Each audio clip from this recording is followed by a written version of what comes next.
নাগরিক সমাজ কতটা সচেতন, সুনাগরিকের দায়িত্ববোধ কেমন, তারা কি স্পষ্ট অভিমত প্রকাশ করছেন, নাকি চিলের থাবায় কানের পেছনে ছুটছেন, অথবা নীরব দর্শক হিসেবে বাক স্বাধীনতার নামে বোধহীন ক্রিয়াতেই সন্তুষ্ট? তারা কি স্বাধীনতার দায়ের সাথে আমিত্বকে ধারণ করেন, নাকি ভার হিসেবে ব্যক্তি, পরিবার, সমাজ বা রাষ্ট্রকে দোষী করেই বিকৃত আচারে তৃপ্ত? কথা হচ্ছে সুচিন্তিত বিবেচনা, সত্য জানা এবং সঠিক তথ্য প্রকাশ করা। দায়িত্ব কিন্তু সবার। সমাজের সম্প্রীতি রক্ষার্থে নাগরিক দায়িত্ববোধ থেকে চ্যানেল 24 সাপ্তাহিক আয়োজন মুক্তকণ্ঠ নিবেদন করছে ইস্পাহানি মির্জাপুর চা। সঙ্গে রয়েছে আমি মোহাম্মদ ইমতিয়াজ। আজকে আমরা আলাপ করব প্রশ্ন ফাঁস সার্চ লাইট স্পেশাল নিয়ে।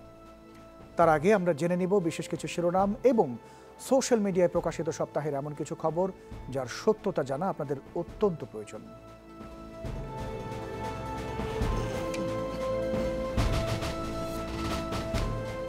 দেশ জুড়ে আলোচনায় পিএসসির প্রশ্ন ফাঁস প্রসঙ্গ। সরগরম গণমাধ্যম, বিতর্কিত প্রশাসন, বিক্ষুব্ধ জনগণ।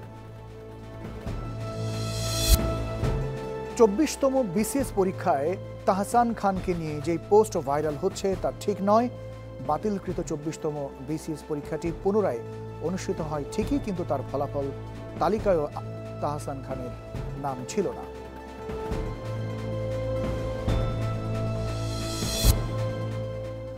কোভিড শিক্ষার্থীদের পেটাচ্ছে পুলিশ, ভিডিও করছেন প্রক্টর। দাবিতে যেই ছড়িয়ে পড়েছে তা সহকারী প্রক্টর অমিত দত্তর নয়, মোবাইলে ভিডিও ধারণ করা ব্যক্তিটি হলেন আজকের পত্রিকার কুমিল্লা বিশ্ববিদ্যালয়ের প্রতিনিধি আতিকুর রহমান তনয়। ড্রাইভার আবেদ আলী কি তবে ব্র্যাকের প্রতিষ্ঠাতা? প্রশ্ন ফাঁসের টাকাই কি তবে দেশের শীর্ষস্থানে ব্র্যাক? এমন যে খবরটি ছড়ানো হচ্ছে তা গুজব, দৈনিক ডেইলি স্টারের পক্ষ থেকে নিশ্চিত করা হয়েছে।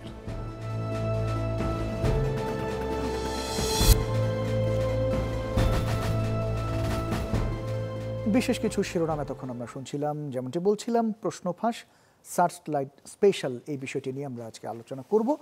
আমাদের সাথে অতিথি হিসেবে স্টুডিওতে রয়েছেন সরকারি কর্ম কমিশনের সাবেক সদস্য অধ্যাপক ডক্টর এম আবুল কাশেম মজুমদার, এবং অনলাইনে আমার সাথে যুক্ত রয়েছেন কানাডা প্রবাসী অনুসন্ধানী সাংবাদিক আব্দুল্লাল ইমরান। আপনাদের দুজনকে অনেক অনেক ধন্যবাদ, আমাদের সাথে কষ্ট করে সময় দিয়েছেন। পাশাপাশি ছাড়াও আমাদের সাথে সিনিয়র সাংবাদিক গোলাম মর্তুজাও অনলাইনে যুক্ত রয়েছেন। জনাব গোলাম মর্তুজা, আপনাকেও ধন্যবাদ, কষ্ট করে সময় দিয়েছেন আমাদেরকে। আমরা শুরুতেই আব্দুল্লাল ইমরান আপনার কাছে আসবো, যেহেতু প্রশ্ন ফাঁস সার্চলাইট স্পেশাল এই বিষয়টি নিয়ে আমরা আজকে আলোচনা করতে চাই, এবং আপনার অনুসন্ধান, দীর্ঘ 7 বছরের অনুসন্ধানের ফলাফল গত রোববার চ্যানেল 24-এ প্রকাশ হয়েছে এবং আজকে সার্চলাইট স্পেশালে পুরোটি দেখানো হয়েছে। এই যে 7 বছরে আপনার এই কার্যক্রমের শুরুটা একটু জানতে চাইব, এবং এখন পর্যন্ত কি কি তথ্য আপনার কাছে রয়েছে, বা এই অনুসন্ধানী প্রক্রিয়া আপনি কি কি ধরনের সংকটের সম্মুখীন হয়েছিলেন? আচ্ছা, একসঙ্গে অনেকগুলো প্রশ্ন। আসলে ঢাকা বিশ্ববিদ্যালয়ের প্রশ্নপত্র ফাঁস জার্নি দিয়ে আসলে মূলত প্রশ্ন ফাঁস ইনভেস্টিগেশনটা শুরু। আপনি জানেন যে যখন চ্যানেল 24 একটা ইনভেস্টিগেটিভ ইউনিট করে 2017 সালে সার্চ লাইট, তখন আমরা এমন কিছু খুঁজছিলাম যে স্টোরিটা দিয়ে আসলে আমরা একটা আলোড়ন তুলতে পারবো, এরকম একটা বিশেষ কোনো রিপোর্ট। আমাদের কাছে অনেকগুলো অপশনস ছিল, আমরা অনেকগুলো বিষয় নিয়ে কাজ করছিলাম, কিন্তু আমার বিশেষ করে একটা বিশেষ ইচ্ছা ছিল যে আমি ঢাকা বিশ্ববিদ্যালয় থেকে পড়াশোনা করেছি এবং বিশ্ববিদ্যালয়ে পাশ করার পরেও আমি প্রায় দেখতাম যে প্রত্যেকটা পরীক্ষার আগে এরকম বা পরীক্ষার পরে যে প্রশ্ন ফাঁসের অভিযোগে 2 জন গ্রেপ্তার, প্রশ্ন ফাঁসের অভিযোগে 3 জন গ্রেপ্তার, কিন্তু আমি আমার কোনো কলিগকে দেখিনি যে এই প্রশ্ন ফাঁসের অভিযোগের খবরটা প্রচার করা ছাড়া, এই ডে ইভেন্টটা ছাড়া আসলে এটা কোথা থেকে ফাঁস হয়, কেন ফাঁস হয়, কোথায় ছাপায়, ছাপার প্রক্রিয়াটা আসলে কি, এটা নিয়ে খুব বেশি কাজ করতে দেখিনি।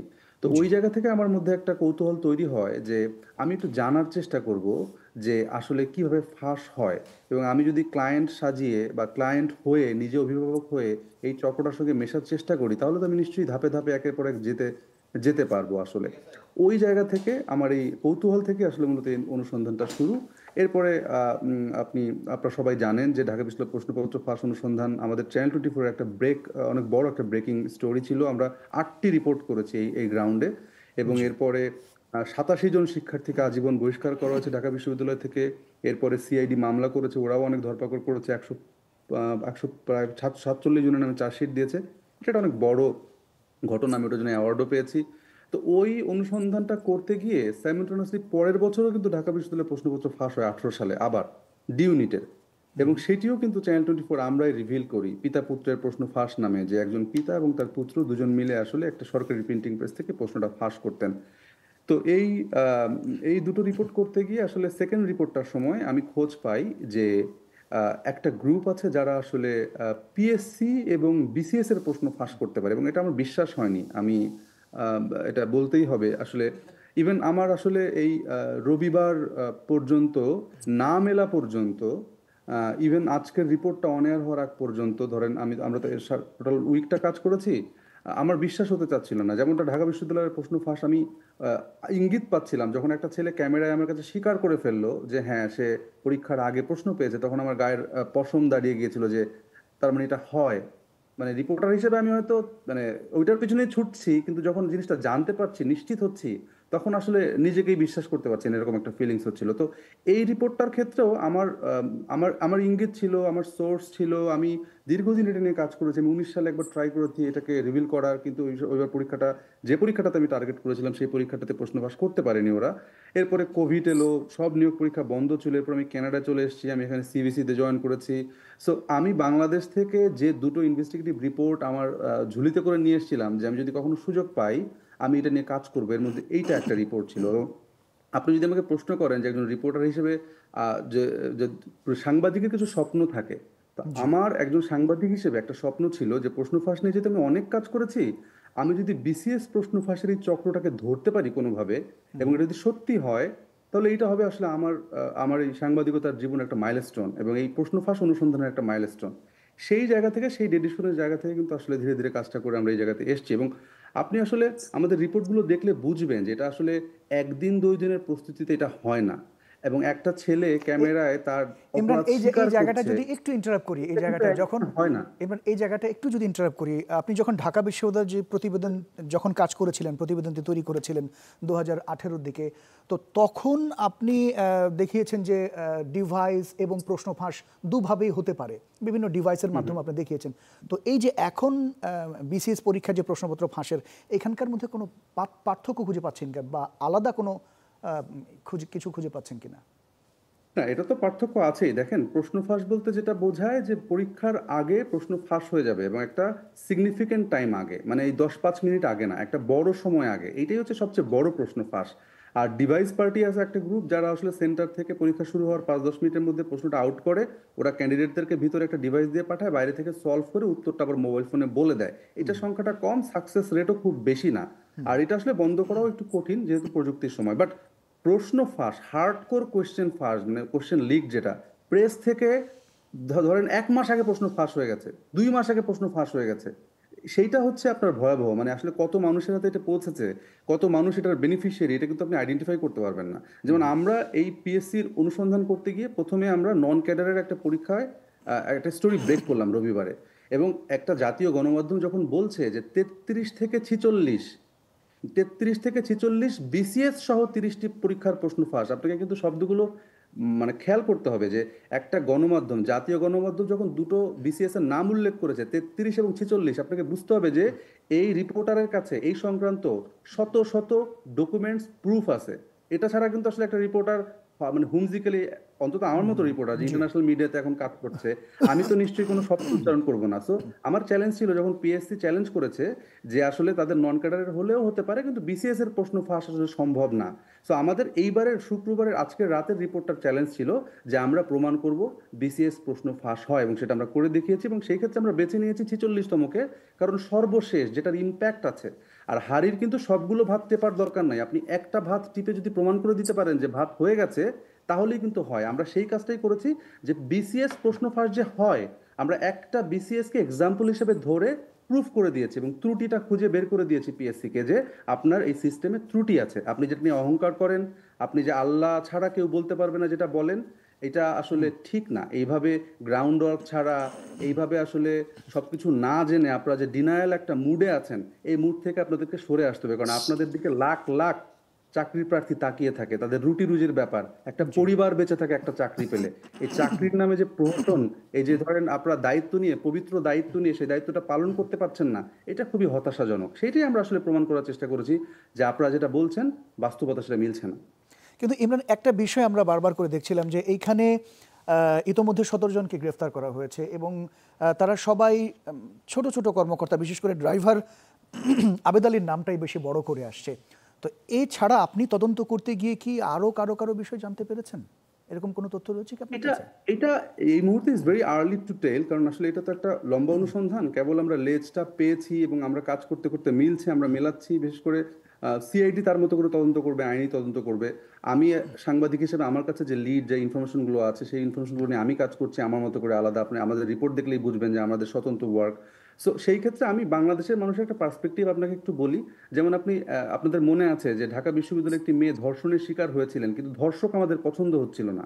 এটা একটা খুব অদ্ভুত ব্যাপার যে ধরেন আজকের রিপোর্ট নিয়ে দেখলাম অলরেডি ফেসবুক সয়লাভ ট্রল হচ্ছে কি 1 লাখ টাকায় কেন প্রিলির প্রশ্ন বিক্রি হচ্ছে, এটা কেউ মানতে পারছে না। এখন আমার প্রশ্ন হচ্ছে যে 1 লাখ টাকায় যদি ওরা বিক্রি করে, এখন আমরা কি বানিয়ে 10 লাখ টাকার কথা বলবো? আসলেই তো 1 লাখ টাকায় বিক্রি হচ্ছে। আপনারা যে অনলাইন সাংবাদিকতা দেখেন যে 50 লাখের প্যাকেজ, অমুক তমুক, এটার কোনো ভিত্তি নাই। আমি অন্তত আমার অনুসন্ধানে এই পর্যন্ত পাই নাই যে বিসিএস এ যারা এই চক্রটা কাজ করছে এটার জন্য যে 50 লাখ টাকা লাগে, এটার আমি ভিত্তি পাই নাই। হ্যাঁ, হয়তো কোনো কোনো বড় লোকের ফ্যামিলির কাছ থেকে সেটা তারা নিতে পারে, কিন্তু আক্ষরিক অর্থেই এই 1 লাখ টাকায় চুক্তি হয়। মূল যে মিডলম্যান, মানে মিডলম্যান 1 লাখ টাকা নেয়, মূল যে হোতা সে 60,000 টাকা করে পায়। 40,000 টাকা ওই যে কাস্টমারটা ধরে তার প্রফিট। আপনি আরো কমান 60,000 টাকা করে। এখন আপনি চিন্তা করেন একটা বুথে, আমরা একটা বুথের খোঁজ পেয়েছি সেখানে 100 জন প্রিলির প্রশ্ন পড়েছে, আর প্রিলি পরীক্ষার্থী তো ভাই 3 লাখ।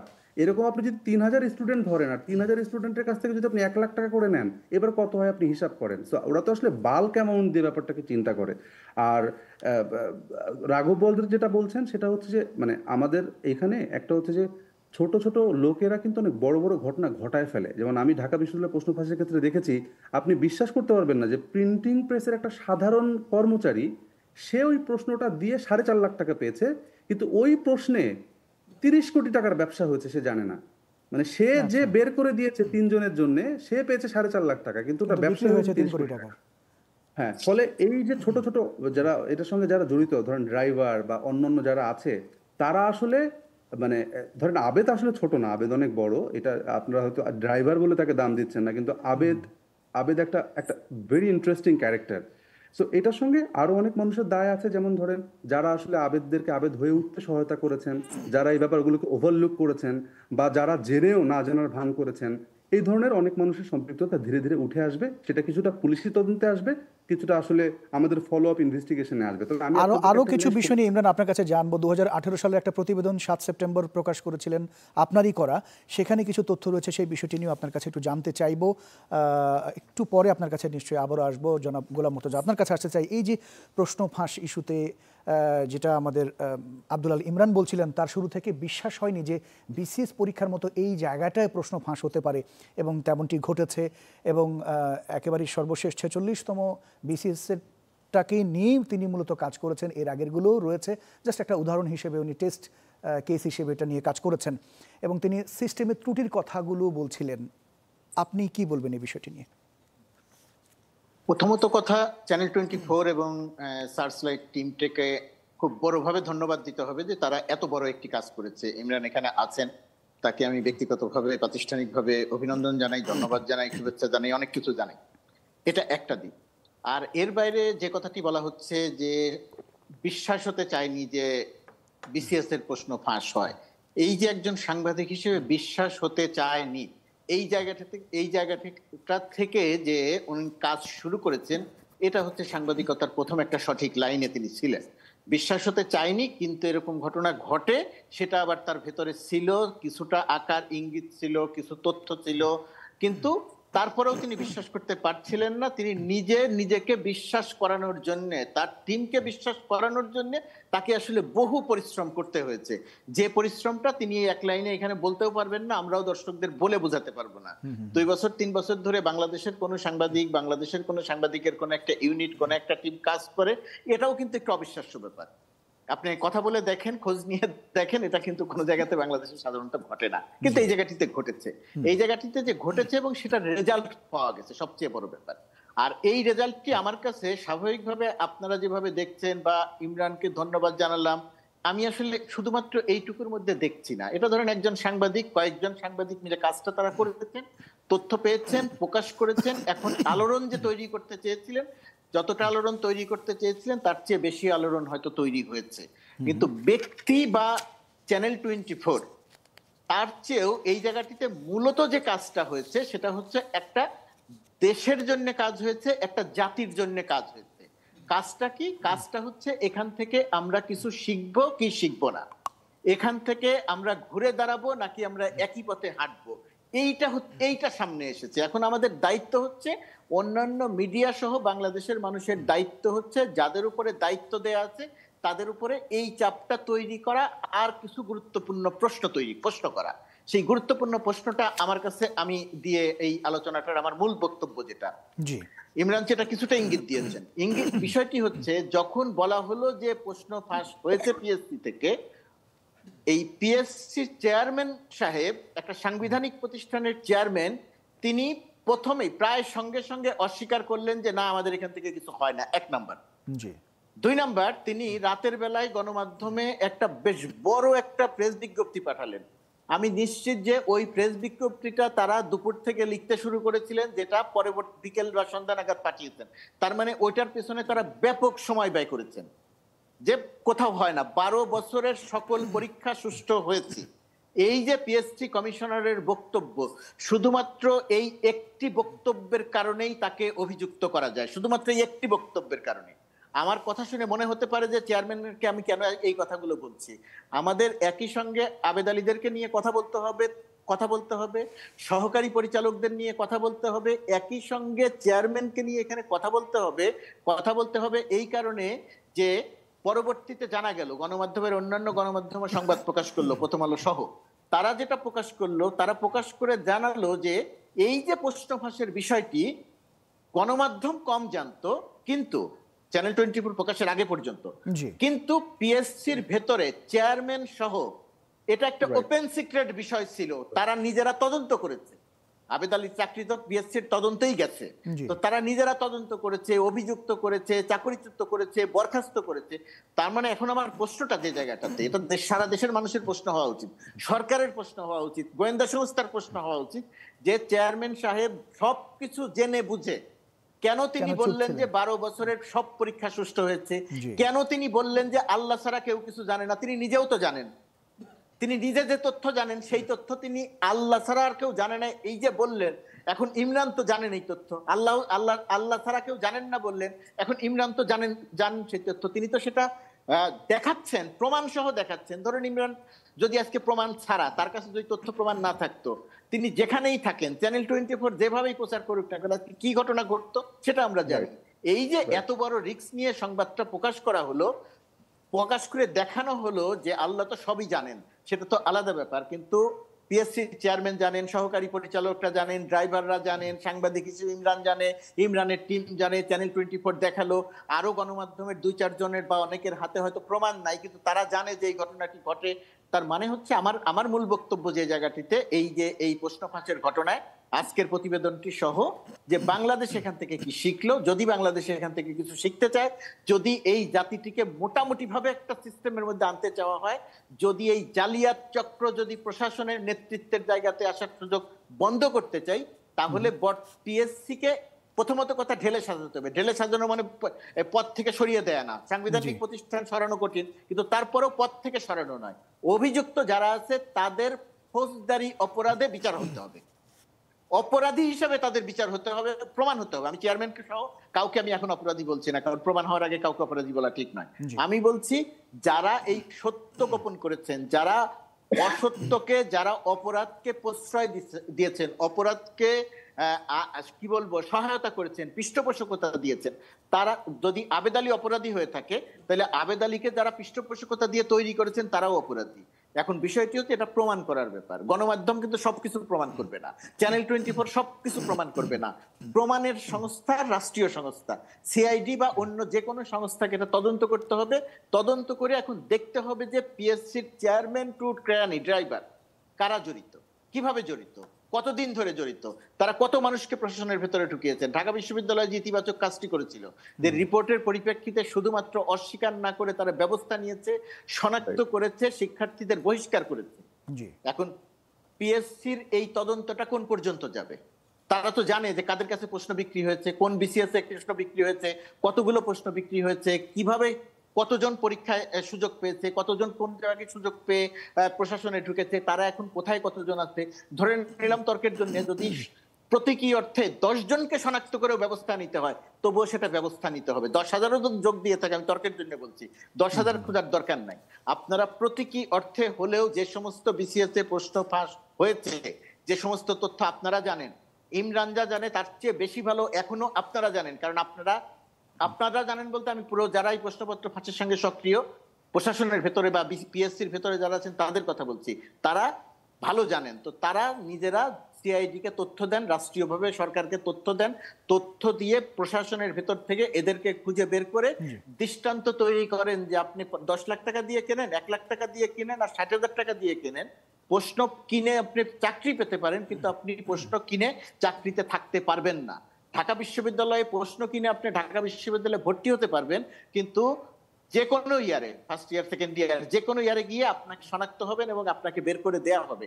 এটা ঢাকা বিশ্ববিদ্যালয় মোটামুটি ভাবে প্রতিষ্ঠিত করেছে। ঢাকা বিশ্ববিদ্যালয়ের বহু সমালোচনা, কিন্তু এটা একটি ইতিবাচক দিক। তো বাংলাদেশকে এখন, পিএসসি কে এখন, সরকারকে এখন এটা প্রতিষ্ঠিত করতে হবে যে প্রশ্ন ফাঁস হয়েছিল এবং তার পরিপ্রেক্ষিতে আমরা শুধু আবেদ আলীদের বিরুদ্ধে ব্যবস্থা নেইনি, আমরা যারা এই 2 নম্বরের সঙ্গে সম্পৃক্ত ছিল তাদেরকে শনাক্ত করে চাকরিচ্যুত করেছি, তাদেরকে শনাক্ত করে দৃষ্টান্তমূলক শাস্তির ব্যবস্থা নিয়েছি। অনেক ধন্যবাদ। এটা করতে পারি তাহলে ইমরানের কাজটি সফল। অনেক ধন্যবাদ জনাব গোলাম মুর্তজা। আপনার কাছে আবারও আমরা বিষয়টি নিয়ে আসবো।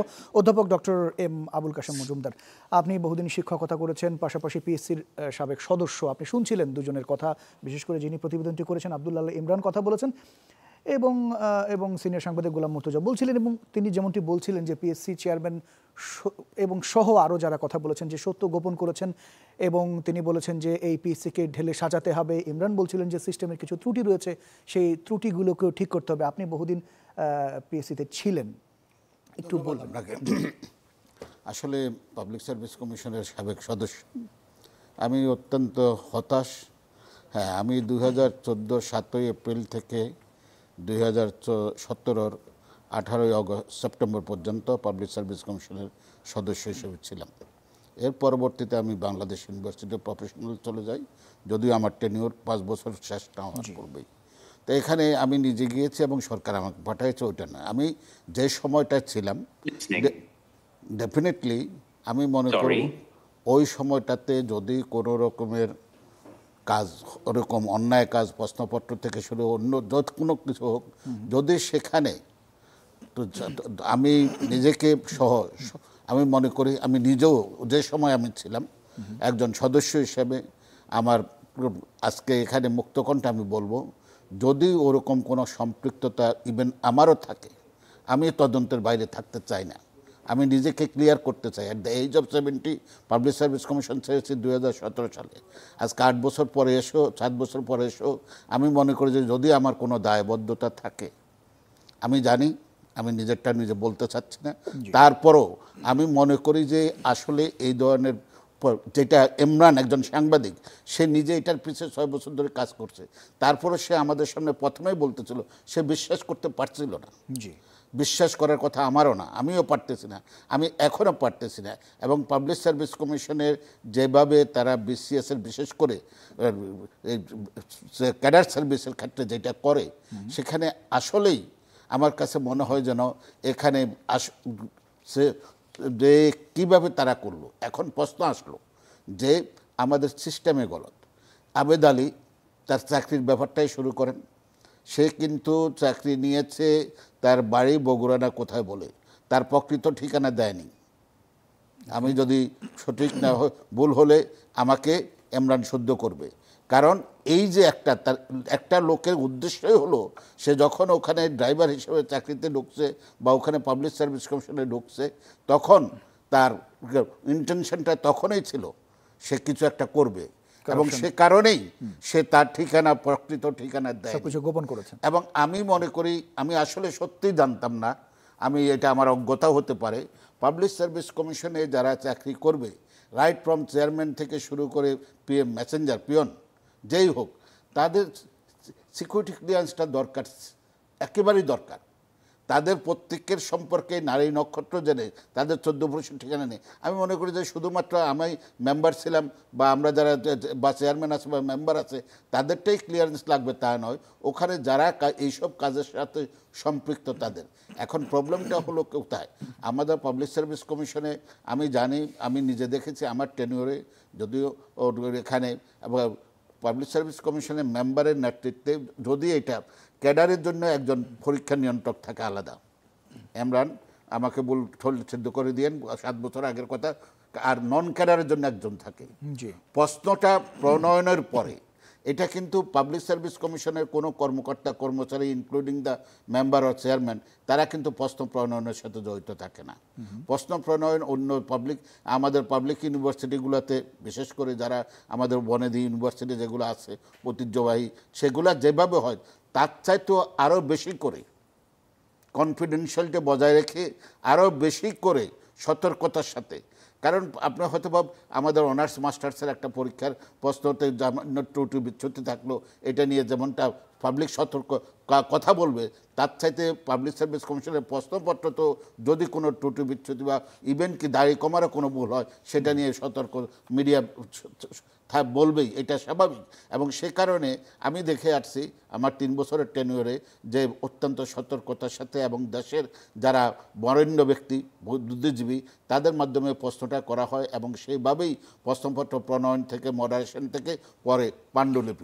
আমি শেষ করি, এর পরবর্তীতে কি কি প্রক্রিয়া আপনার কাছে জানতে চাই।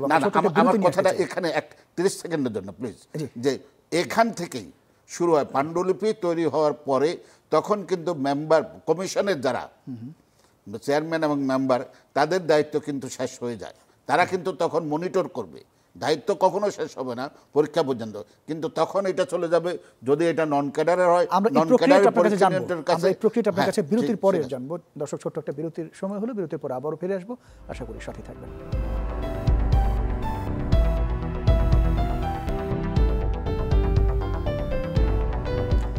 বিরতির পর আরও একবার স্বাগত চ্যানেল 24-এর মুক্ত কণ্ঠে।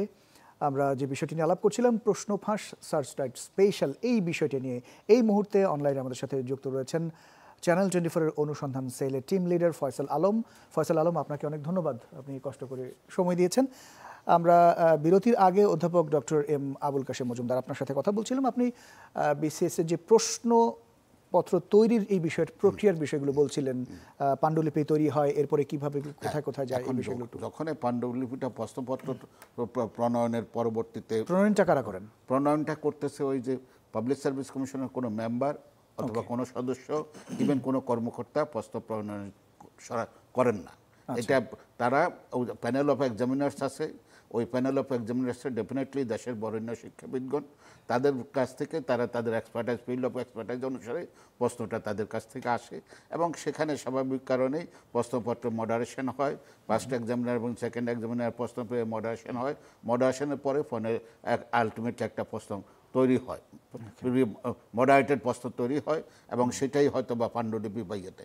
এরপর কিন্তু প্রশ্নটা তৈরি হয়ে যাওয়ার পরে, প্রশ্নটাকে এগ্রি করার পরে প্রশ্নটা চলে যাচ্ছে, যদি এটা নন ক্যাডারের হয়, নন ক্যাডারের এক্সামিনার কন্ট্রোলার অফ এক্সামিনেশন আলাদা একজন আছেন, আর ক্যাডারের জন্য একজন আছেন, এখন উনাদের কাছে চলে যায়।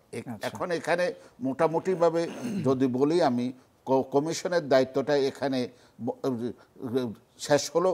কমিশন সেক্রেটারিয়েটের দায়িত্বটা শুরু হলো। কারণ প্রশ্নপত্রের প্রণয়নের পরে এটা নিরাপত্তা থেকে শুরু করে এখন যে জিনিসটা হলো যে আমাকে জিজ্ঞেস করা হয়েছিল প্রশ্নপত্রটার নিরাপত্তাটা কেমন। নিরাপত্তাটা আমি থাকাকালীন আমি যেই কথাটা বলছি আমি 2014 থেকে 17 মধ্যকার আমার যেটা জানা সেই অনুসারে আমি বলছি। আমার পরবর্তীতে পাবলিক সার্ভিস কমিশন ডেফিনেটলি তারা ইমপ্রুভ করেছে, মডারেশন করেছে, ইত্যাদি হতেই পারে, কারণ দুনিয়া পিছিয়ে থাকে না, দুনিয়া সামনের দিকে যায়। সেই হিসাবে আমি বিশ্বাস করি যে পাবলিক সার্ভিস কমিশন করেছে। এবং একটা পর্যায়ে আমার যতটুকু জানছিলাম আমি বলছিলাম যে পাবলিক প্রশ্নপত্রের বিশেষ ক্যাডারের যদি হয় সেটা আর্মির প্রিন্টিং প্রেসে যায়। এখন আমাকে একটু আগে আমাদের ইমরান ইনফরমালি কারেক্ট করে দিল যে না, গত 2 বছর ধরে বা ইয়েতে এখন আর ওটা যাচ্ছে না, এখন বিজি প্রেসে যায়। এখন যে প্রক্রিয়াটাতে বিজি প্রেসে যাচ্ছে আমি সত্যিকার অর্থে 2006-তে যখন 2001 থেকে বা 2003, 2004 বা 2005-এর সময়ে আমাদের পাবলিক সার্ভিস কমিশনের ইমেজ নিয়ে ভীষণ একটা ক্রাইসিস গিয়েছে, যে এখানে মেম্বার সাহেবদের পিওদের নোট ডায়েরিতে অনেক রকম অনেক তথ্য উপাত্ত আসছে, যে এগুলো সেই সময় ওটার ভিত্তিতে ইউএনডিপি আমাকে একটা দায়িত্ব দিয়েছিল, how to stand in the public service commission, suggestions for stand in the public service commission. সেখানে 2006 আমার মনে হয় এখনও ইউএনডিপির অনলাইনে আপনারা পাবেন, আমার ওইখানে বেশ কিছু পরামর্শের কথা আছে। এবং তারই ভিত্তিতে এবং পরবর্তীতে 11 প্রেক্ষাপটে যে আগে এক্সামিনার যারা ছিলেন তাদের কাছে মোবাইল থাকতো, এবং যারা ইয়েতে এখন পাবলিক সার্ভিস কমিশনে আমি সর্বশেষ যেটা দেখে আমরা এই জায়গাটা একটু আসছিলাম যে বিজি প্রেসে যে এই জায়গাটা প্রেসে যাওয়ার পরে এখন এখানে যাওয়ার পরে ডেফিনেটলি প্রেসে যখন যাচ্ছে ওখানে প্রেসে যাওয়ার পরে সেখানে পরীক্ষার নিয়ন্ত্রকের সংশ্লিষ্ট পরীক্ষার নিয়ন্ত্রক বা তার সহকারীদের মাধ্যমে পরিচালক বা উপপরিচালক ইত্যাদির মাধ্যমে তারাই সেটা কিন্তু দেখভাল করতেছেন। ওভারঅল তারা মেম্বারকে হয়তোবা সংশ্লিষ্ট মেম্বারকে যিনি দায়িত্বপ্রাপ্ত তাকে হয়তোবা তিনি যদি জানতে চান তাহলে তাকে জানাচ্ছেন, না হলে তারাই এটা তাদেরই দায়িত্ব, এটা তাদেরই দায়িত্ব এক্সক্লুসিভলি।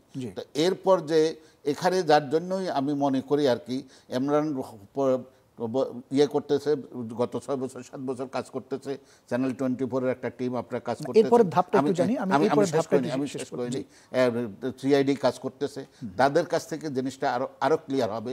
তবে আমার যেটুকু ধারণা 3 বছর প্লাস সময়টা পাবলিক সার্ভিস কমিশনে কাজ করে, যে এর পরবর্তীতে যতটুকু দায়টা কমিশন, মানে আমি কমিশন বলতে পাবলিক সার্ভিস কমিশন বলতে চেয়ারম্যান অ্যান্ড মেম্বার্স, আর কমিশন সেক্রেটারি বা কমিশনের স্টাফ বলতে যে সেক্রেটারি একজন ফুল সেক্রেটারি থাকেন গভর্নমেন্টের, তার নেতৃত্বে কমিশনটাকে অ্যাডমিনিস্ট্রেশনটাকে ওভারঅল অ্যাডমিনিস্ট্রেশন ম্যানেজমেন্টটাকে পরিচালনার জন্য সেখানে দৈনন্দিন কার্যক্রম সহ ইত্যাদি থাকে কমিশন সেক্রেটারি।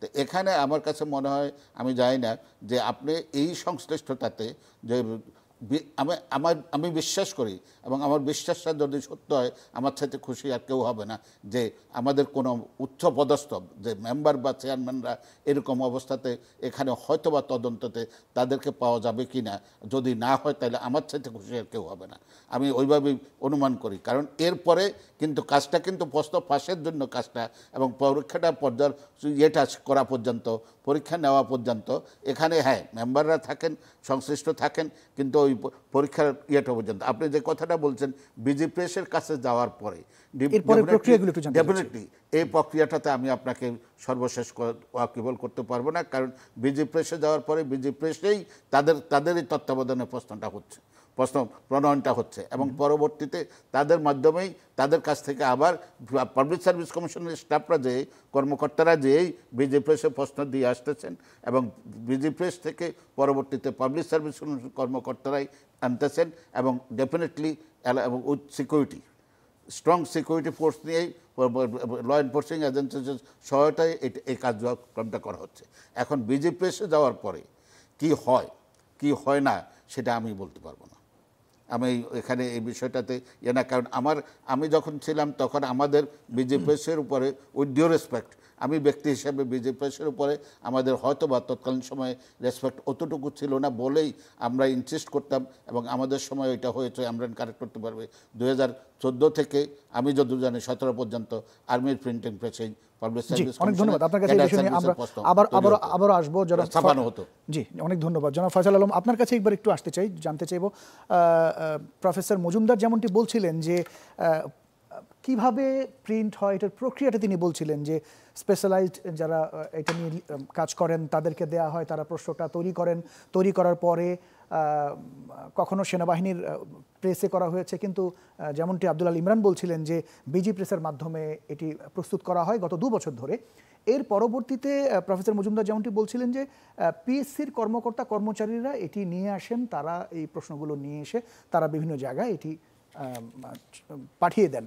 তো এই প্রক্রিয়াটি আসলে কতখানি সঠিক বলে আপনার কাছে মনে হয়, এবং আপনি তো এগুলো নিয়ে অনেকদিন কাজও করেছেন? একটু আনমিউট করতে হবে জনাব ফয়সাল আলম, একটু আনমিউট করতে হবে, মিউট করা আছেন।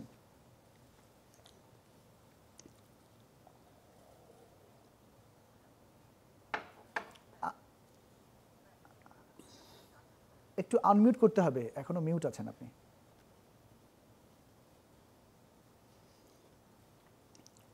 আমরা শুনতে পাচ্ছি না যদিও আপনার কথা। আপনার মাইক্রোফোনটা এখনো আনমিউট করা আছে, অফ করা আছে, একটু আনমিউট করতে হবে, মিউট করা আছে। জি শুনতে পাচ্ছি, এখন শুনতে পাচ্ছি। জি জি আমি যেই কথাটা বলবো, আমি একটি নতুন তথ্য দিই। জি প্লিজ। আমি ইতিমধ্যে বেশ আলোচনা শুনেছি আপনাদের। আমার কাছে বা আমার টিমের কাছে একটা নতুন অনুসন্ধানের সূত্র আছে, সেটি হচ্ছে পিএইচসির যারা এই মুহূর্তে দায়িত্বে আছেন, বিশেষ করে এমন একজন ব্যক্তি আছেন যার নিয়োগ নিয়েও কিন্তু প্রশ্ন আছে। ইতিমধ্যে বেশ কয়েকটি গণমাধ্যমে এই বিষয় নিয়ে ইশারা ইঙ্গিতে কিংবা সাংকেতিক ভাষায় তার বিষয়ে বলা হচ্ছে। আমরা যতটুকু আমার কাছে কাগজপত্র এসেছে ইতিমধ্যে, আমরা এটা নিয়ে হয়তো বা কাজ করবো। আমি জাস্ট বলতে চাচ্ছি এই কথাটাই, পিএসসি একটি রাষ্ট্রীয় প্রতিষ্ঠান এবং এটি কিন্তু এর উপরে আমাদের সাধারণ মানুষের, বিশেষ করে সারা দেশের মানুষের কিন্তু চাওয়া পাওয়া অনেক। সেই জায়গায় এখন দায়িত্বশীল ব্যক্তির নিয়োগ নিয়ে যখন কথা ওঠে কিংবা প্রশ্ন ওঠে, তাহলে কিন্তু বাকিদের অনেকগুলো বিষয় এসে যায়। জি আর আপনি যেটা বললেন যে প্রশ্নপত্রের বিষয়টা, এটা আমার মনে হয় আমরা না বলি, এটা পিএসসি ভালো করে বলুক যে কিভাবে তারা পিএসসি প্রশ্নপত্রগুলো তৈরি করেন কিংবা তারা পান অথবা পরীক্ষার প্রশ্নপত্র বিতরণ করেন। সেই জায়গাটায় আমাদের অনুসন্ধান ছিল, যেহেতু ইমরান পরিষ্কার ভাষায় বলছেন যে প্রশ্নপত্র এখানে ফাঁস হয়েছে, সেটা আমাদের অনুসন্ধানের মূল ইস্যু ছিল। এখন কিভাবে প্রশ্ন ফাঁস হয়েছে, কোথায় ফাঁস হয়েছে, সেটিও আমরা কিন্তু পর্যায়ক্রমে আশা করি দেখাবো। কিন্তু এটিও জানানো উচিত, আমাদের এই টিম যখন কাজ করে তখন কিন্তু শুধু ইমরান এককভাবে না, এটার পিছনে একটা বিশাল কর্মযজ্ঞ আছে। জি বিশ্বাস করবেন কিনা জানি না, আমরা যখন 1 ইয়ার দেই কিংবা 1 ইয়ারের পরে যেই পরিমাণ মানুষের আগ্রহ থাকে সেটা কিন্তু কল্পনাতীত। আমরা অনেক সময় এটা নিয়ে চাপে থাকি, এই কারণেই চাপে থাকি যে আমরা কোনোভাবেই একটি ভুল তথ্য দিতে চাই না, কিংবা যে কোনো মূল্যে আমরা নির্ভুল তথ্য দিব। এই যে নির্ভুল তথ্য দেওয়ার প্রেশারটা, এই প্রেশার দিতে গিয়ে দেখা গেছে এক একজন টানা 4 দিন 5 দিন কিংবা 10 দিন নির্ঘুম থাকে। তারা যেই পরিমাণ শ্রম ঘাম দেয় ফিল্ডে, বিশেষ করে আমি যে কথাটা বলবো ফিল্ডে বলতে এই কারণে বলছি, যখন আইন শৃঙ্খলা বাহিনী অপারেশন করে আমাদেরকেও এগুলো কিন্তু ফলো করতে হয়। এই কারণেই আমরা যেন কোনোভাবে এই ক্যারেক্টার কিংবা এই ঘটনাগুলোর সাথে যারা সরাসরি জড়িত, তাদের ফুটেজ কিংবা তাদের বক্তব্য অথবা যে কোনো ভাবেই হোক, তাদেরকে যেন আমরা কোনোভাবে মিস না করি। এই যে চ্যালেঞ্জগুলো, এই চ্যালেঞ্জের পর আপনি বা আপনারা কিংবা দর্শক খুব সামান্য অংশটুকু দেখে, কিন্তু বাস্তব সত্য হচ্ছে আমরা এই যে আমরা কোনো রিপোর্ট অন এয়ার দেওয়ার আগে প্রত্যেকটা বক্তব্য কতবার দেখি, কতবার স্ক্রিপ্টিং করি, কিংবা কতবার নির্ভুল থাকার চেষ্টা করি, এটা কিন্তু মানুষ জানে না। এই যে মানুষ না জানার বিষয়ে আমি কথাটা এই জন্য বললাম, আমরা কোনোভাবেই চাইনি যে এই ধরনের একটা বৃহৎ প্রতিষ্ঠান পিএসসি কে বিতর্কিত হোক, সেটা আমরা করব। আমরা যখন শতভাগ নিশ্চিত হলাম যে এই ঘটনাটা সত্যি কিংবা আমাদের কাছে ডকুমেন্টস আছে, তখনই কিন্তু আমরা রিপোর্টটা দিচ্ছি। এই হচ্ছে আমরা একবারে সংক্ষেপে একটা ধারণা দিলাম। বাকিটুকু আমার মনে হয় যে ইমরান আমার চেয়ে বেশি বলতে পারবে, কারণ ও সরাসরি এটার সাথে ইনভেস্টিগেশনের সাথে ইনভলভ ছিল। জি, অনেক ধন্যবাদ ফয়সাল আলম, আপনার কাছে নিশ্চয়ই আবারও আসবো। আব্দুল আল ইমরান, আপনার কাছে এবার একটু যে বিষয়টি জানতে চাই, আমি যেমনটি এর আগে প্রশ্ন রেখেছিলাম, 2018 সালের 7 সেপ্টেম্বর চ্যানেল 24-এ আপনি একটি প্রতিবেদন করেছিলেন সার্চলাইট টিম সহ। এই প্রতিবেদনটি প্রকাশিত হয়েছে, যেখানে ইব্রাহিম নামে একজন সরাসরি স্বীকার করেছেন যে তিনি সহ 3 জন 36তম বিসিএস পরীক্ষায় তারা অসৎ উপায় অবলম্বন করে প্রশ্ন ফাঁস করে তারা এখনও বহাল তবিয়তে চাকরি করে যাচ্ছেন। এর মধ্যে দেবাশিস দাস নামেও একজন রয়েছেন, যিনি তখন বাংলাদেশ কৃষি গবেষণা ইনস্টিটিউটের সহকারী বৈজ্ঞানিক কর্মকর্তা ছিলেন যখন আপনি প্রতিবেদনটি তৈরি করেছিলেন, এবং এখন তিনি মৃত্তিকা সম্পদ উন্নয়ন ইনস্টিটিউটে রয়েছেন বৈজ্ঞানিক কর্মকর্তা হিসেবে। এই যে তার বিষয়টা নিয়ে এত বছর আগে প্রতিবেদন প্রকাশ করা হলো, কিন্তু তিনি এখনও বহাল তবিয়তে রয়েছেন, তারা এখনও বহাল তবিয়তে কাজ করে যাচ্ছেন। তো সেক্ষেত্রে এই যে প্রতিবেদন এত কষ্ট করার, এগুলোর মানে অর্থটা কি? আচ্ছা দেখুন, সাংবাদিক হিসেবে আমার কাজটা আসলে কি?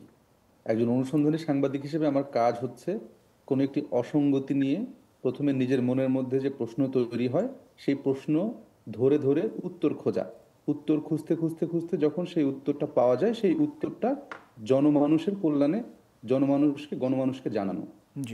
একজন সংবাদকর্মীর কাজ হচ্ছে সংবাদ প্রচার করা, আর এই সংবাদের ভিত্তিতে যদি কোনো অনিয়ম, কোনো অন্যায়, কোনো অবিচার উঠে আসে, সেইগুলোকে নিরূপণ করার জন্য, সেইগুলোকে আপনার অ্যাড্রেস করার জন্য রাষ্ট্রের অনেকগুলো যন্ত্র আছে, দুদক আছে, পুলিশ আছে, আপনার এরকম অনেকগুলো সংস্থা আছে যাদের কাজ হচ্ছে আপনার এই ধরনের অসঙ্গতিগুলোকে যখন কোনো গণমাধ্যম, কোনো সাংবাদিক বা কোনো আমার অন্য কোনো সহকর্মী তুলে আনেন, সেইগুলোকে নিয়ে তারা আরো বিশদ কাজ করে সেটা যদি প্রমাণ পান তাহলে আইনগত ব্যবস্থা নেওয়া। তো আমরা কিন্তু সেই কাজটাই বছরের পর বছর ধরে নিষ্ঠার সঙ্গে করে আসছি। ফয়সাল আলম ভাই যেটি বললেন, আমাদের টিম লিডার, যে আমরা কিন্তু আসলে একটা টিম ওয়ার্ক হিসেবে কাজটা করি। ধরেন আমি অ্যানালাইসিস করছি, ফিল্ডে একটা টিম যে শুট করছে, ফয়সাল ভাই প্যানেলে বসে সেই ফুটেজ কাটছে, আমি এখান থেকে স্ক্রিপ্ট করে পাঠাচ্ছি, ফয়সাল ভাই এডিট করছে, আবার আমাকে দেখাচ্ছে, প্রডিউসার আবার সেইখানে ইনপুট দিচ্ছে। সো আমরা কিন্তু এইভাবে টিম ওয়ার্কের মধ্য দিয়ে নির্ভুলভাবে আমরা সবসময় চিন্তা করি যে শব্দটা আমরা বলবো সেই শব্দটার সপক্ষে যেন আমার কাছে প্রমাণ থাকে। এটাকে বলে line by line fact checking. আমরা line by line fact checking করি, প্রত্যেকটা শব্দ, প্রত্যেকটা আপনার তথ্য এটা আমাদের যাচাই করে প্রচার করতে হয়। এখন আমাদেরকে প্রায় অনেকে সোশ্যাল মিডিয়াতে প্রশ্ন করেন, ভাই অমুক ইয়াতে বলছে যে 150 জন ক্যাডারের নাম বেরোইছে, অমুক তো বলছে আবেদ সব বলে দিয়েছেন, অমুক তো বলছে যে অমুক অমুক বিশেষ ব্যাচে প্রশ্ন ফাঁস হয়েছে। এখন আমার পক্ষে এইভাবে কোনো তথ্য প্রমাণ ছাড়া চ্যানেল 24-এর মতো একটা প্রতিষ্ঠান, আর যেহেতু আমি ইন্টারন্যাশনাল গণমাধ্যমে কাজের এক্সপিরিয়েন্স আমার এখন হয়েছে বা আমি কাজ করছি এবং আমার ট্রেনিং হয়েছে, তো আমার পক্ষে আসলে যে কোনো তথ্য ভেরিফাই করা ছাড়া প্রচার করা সম্ভব না। আর আমরা যেহেতু অনেক গুরুত্বপূর্ণ বিষয় নিয়ে কাজ করি, একটা ভুল তথ্যের এগেনস্টে আমাদের বিরুদ্ধে মামলা হতে পারে, আমাদের বিরুদ্ধে নানান ধরনের ব্যবস্থা নিতে পারে। ফলে আমরা কিন্তু যখন যে বিষয়টা নিয়ে কাজ করি খুব স্পেসিফিক থাকার চেষ্টা করি। যেমন আপনি যদি এই শুক্রবারের রিপোর্টটাই দেখেন, আমি একটু করে বলছিলাম আপনাকে যে আমাদের প্রথম চ্যালেঞ্জ ছিল যে আমরা রেলের প্রশ্ন ফাঁস হয়েছে এটা ব্রেক করব, সেটা আমরা ব্রেক করেছি একটা প্যাকেজ স্টোরি দিয়ে। এরপরে ওই রেলের প্রশ্ন ধরে আমরা বলেছি যে বিসিএস এর প্রশ্ন ফাঁস হয়। এখন এরপরে তোলপাড় হয়ে গেল যে বিসিএস এর প্রশ্ন ফাঁস হয় কি হয় না, রিপোর্টার প্রমাণ দিতে পারেন নাই, ভাষা বলেছেন।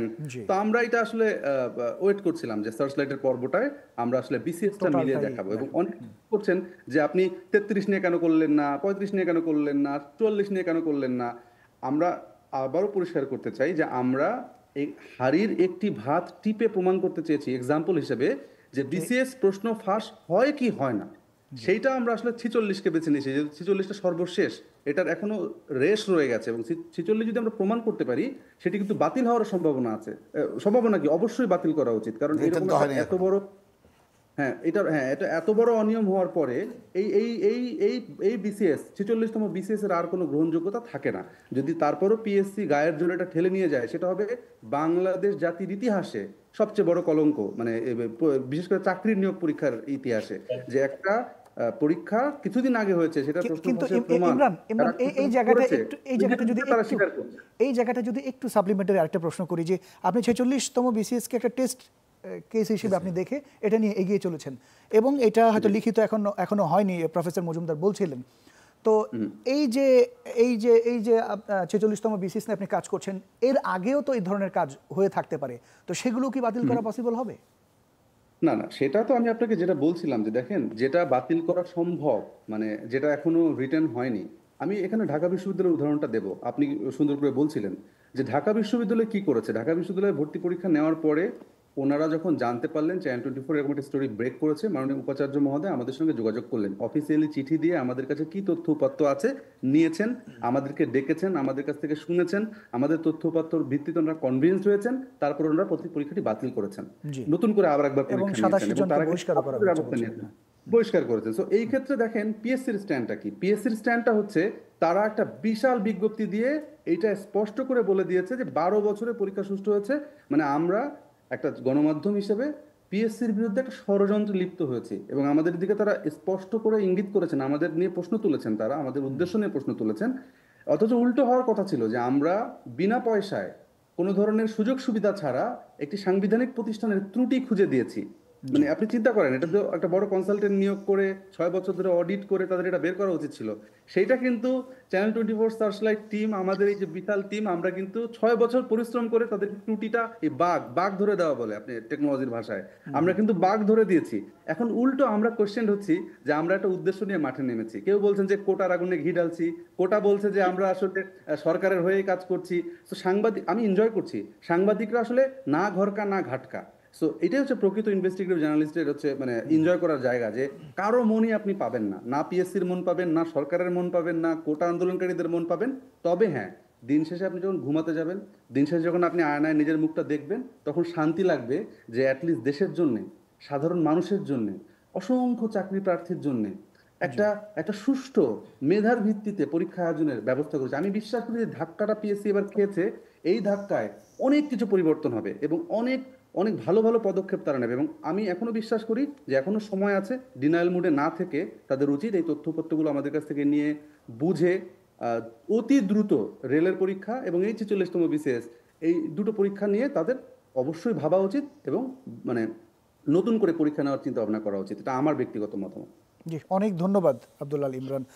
প্রফেসর মজুমদার, আপনার কাছে আমি ইমরানকে একটু সাপ্লিমেন্ট করি। জি জি, নিশ্চয়ই। ইমরান যে কথাটা বলেছে যে ওখানে যেটা 46 এবং রেলওয়ে যেটা 5 জুলাই হলো, যতটুকু আমার মনে হয়, আমার যদি ভুল না হয় আপনারা বলতে পারবেন, ফয়সাল হাসতেছে, যে সম্মানিত চেয়ারম্যান সাহেব বলেছিলেন যে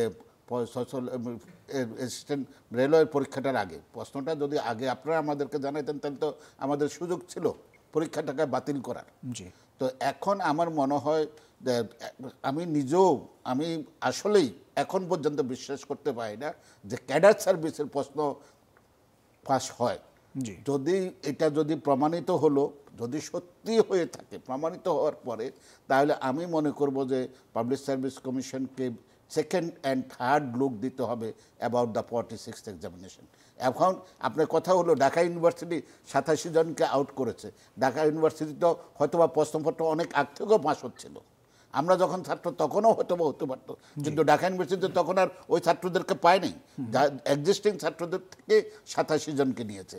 এখন যেহেতু পাবলিক সার্ভিস কমিশনের এইটা তো এখনও তাদের হাতের মধ্যে, আর তো বাকি যেটা হলো একটু আগে আমাদের দেশের বরেণ্য সাংবাদিক সৈয়দ মুর্তজা সাহেব যে কথাটা বললেন যে পাবলিক সার্ভিস কমিশন সময় আসছে যে তারা কি তাদের একই পথে থাকবে নাকি ঘুরে দাঁড়ানোর জন্য চেষ্টা করবে। কারণ আমি পাবলিক সার্ভিস কমিশনের একজন সাবেক সদস্য হিসেবে আমি মনে করি যে কথাবার্তাগুলো হচ্ছে, এগুলাকে যদি আমরা এমনটা হয় যথার্থ এবং প্রমাণিত হয়, তাহলে এখানে যত বেশি, আমরা গ্রাম বাংলার একটা কথা বলি, উস্তাকে যত শিববেন তিতা বাইর হবে, তাই তো? এটার থেকে এনাফ ইজ এনাফ বলে, হ্যাঁ আমরা এই ব্যবস্থাগুলো নিয়েছি এবং এগুলা করার চেষ্টা করেছি। আমি মনে করি পাবলিক সার্ভিস কমিশনের হাতে এখনও সময় আছে, আগামী দিনগুলোতে যা হয়েছে এরপরে ভবিষ্যতে প্রশ্নপত্র প্রণয়ন থেকে শুরু করে হল পর্যন্ত পৌঁছানোর জন্য এই বর্তমান টেকনোলজিতে আগের সিস্টেমের চাইতে অনেক কিছু আছে। আপনি ইচ্ছে করলে পরীক্ষার আগের দিন প্রশ্ন তৈরি করুন এবং সেই প্রশ্ন দরকার আপনি সকালবেলায় 17টা বাংলাদেশে 8টা ডিভিশনে পরীক্ষা হয় ক্যাডার সার্ভিসের, মন যেটা হলো যে আপনি 3 লক্ষ 4 লক্ষ ওদেরকে নিয়ে, নন ক্যাডার তো হয়তো বা অনেক সময় মাত্র কয়েকশোর মধ্যেই থাকে। যদি আপনি বিশালটা নিয়ে চিন্তা করেন, তারপরে তো আমরা তো মনে করতে পারি যে আপনি আগের রাতে এক্সামিনারদেরকে নিয়ে বসে ভোরবেলায় আপনি প্রশ্ন পাঠিয়ে দিলেন, জানাই দিলেন, তাহলে তো আর 3 দিন আগে হচ্ছে না, কয়েক ঘন্টা আগে হচ্ছে, এবং সেখানে আপনার তখন 5 সেট 6 সেট লাগে না। আর তারপর যে পুরো সিলেবাসটাকে নিয়ে আপনি হয়তো আসেন, আপনার কি 1300 নম্বরের পরীক্ষা নেবেন কি নেবেন না, ভাইভাতে 200 নম্বর রাখবেন কি রাখবেন না, প্রিলিমিনারিতে 200 নম্বর রাখবেন কি রাখবেন না, এই বিষয়গুলো নিয়ে আমার মনে হয় সোল সার্চিংয়ের সময় আসছে পাবলিক সার্ভিস। কারণ আমি চাই যে আগামী দিনে যারা এখানে পাবলিক সার্ভিস কমিশনের মাধ্যমে এদেশের প্রশাসনের দায়িত্ব নেবে, দেশের সুশাসনের দায়িত্ব নেবে, তারা যেন সৎ, নিরপেক্ষ এবং মেধা সম্পন্ন এবং সংবিধান অনুসারে যোগ্য প্রার্থী হয়, অযোগ্য কেউ যেন ওখানে না যায়। এবং এটা মাত্র আমাদেরকে এনশিওর করতে পারবে গভর্নমেন্টও নয়, পাবলিক সার্ভিস কমিশন, জনপ্রশাসন মন্ত্রণালয় নয়, পাবলিক সার্ভিস কমিশন আমি মনে করি। কারণ এটা হলো তাদের দায়িত্ব।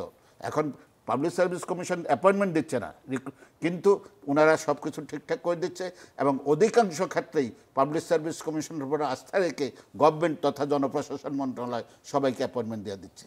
অতএব এটা আমি মনে করি যে পাবলিক সার্ভিস কমিশনের এই গুরু দায়িত্ব, সাংবিধানিক দায়িত্ব পাবলিক সার্ভিস কমিশন করবে। আমি বিশ্বাস করি আমাদের বর্তমান যে পাবলিক সার্ভিস কমিশনের দায়িত্বে যারা আছেন, কমিশনের সদস্যরা অত্যন্ত বরেণ্য ব্যক্তি, অত্যন্ত রেসপেক্টেড। তারা তাদের জীবনের কর্মক্ষেত্রে তারা তাদের অনেক প্রমাণ দেখায়ছে, ইনক্লুডিং দ্য চেয়ারম্যান হিমসেলফ।